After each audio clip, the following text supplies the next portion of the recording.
असं म्हणतात ना, ओव्हर एक्साइटेडमध्ये आपले प्लॅन फेल होतात, तर तसंच काहीतरी माझ्यासोबत झालं. तर नमस्कार सगळ्यांना. आज माझा प्रवास खूप मोठा झाला, कारण आज मी फर्स्ट टाईम अंडरग्राऊंड मेट्रोमध्ये बसले आणि त्याचा अनुभव खूपच घाणेरडा आला.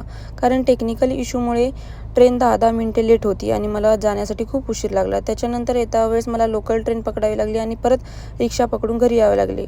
घरी आल्या-आल्या सगळ्यात आवडतं माझं पेय ते म्हणजे ग्रीन टी. आणि आज मी खरंच खूपच जास्त आनंदी होती, कारण आज माझी आवडती वस्तू आज माझ्या घरी आलेली. म्हणजे मला भरपूर दिवस झाले बेड घ्यायचा होता, छोटासा कॉट, आणि ते आज माझ्या घरी आलेला. आणि ते काका वगैरे व्यवस्थित सेट करून देत होते, कारण ते पूर्ण बॉक्सेसमध्ये होता, त्याच्यामुळे ते पार्ट जोडलेले नव्हते. त्यांनी येऊन पार्ट जोडला आणि नवीन गादी पण आणावी लागली. कॉट आणण्याचं कारण की घरामध्ये एकच रूम असल्यामुळे मला पसारा भरपूर होत होता आणि मला ड्युटीहून आल्यावर खरंच खूपच थकल्यासारखं होतं ते सर्व पसारा आवरायसाठी. त्याच्यामुळे मी तर आवरायचा वेळ वाचावा याच्यासाठी मी हा बेड बोलवला. पण अजून एक म्हणजे माझ्याकडनं गलती झाली, ते म्हणजे मी डबल एक गादी बोलवली.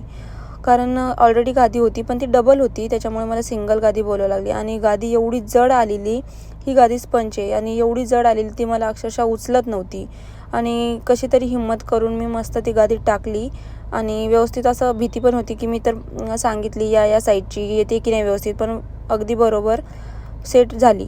त्याच्यानंतर मी माझा आवडता त्याच्यावर बेडशीट टाकण्यासाठी घेतलं. मला तो कलर आवडतो, कारण खूप मी शोधून आणलेला होता तो. आणि त्याच्यानंतर ते सेट वगैरे झालं आणि मी स्लीपिंग कॉर्नर सेट करत होती. स्लीपिंग कॉर्नर सेट झाल्यानंतर मला भूक लागलेली होती, पण आता पूर्ण व्हिडिओ खूपच मोठा होत आहे, त्याच्यामुळे मी काही पुढचे व्हिडिओ जे काढले होते ते दाखवले नाहीत. तर कसा वाटला माझा व्हिडिओ हा नक्की कमेंटमध्ये कळवा. Thank you for watching.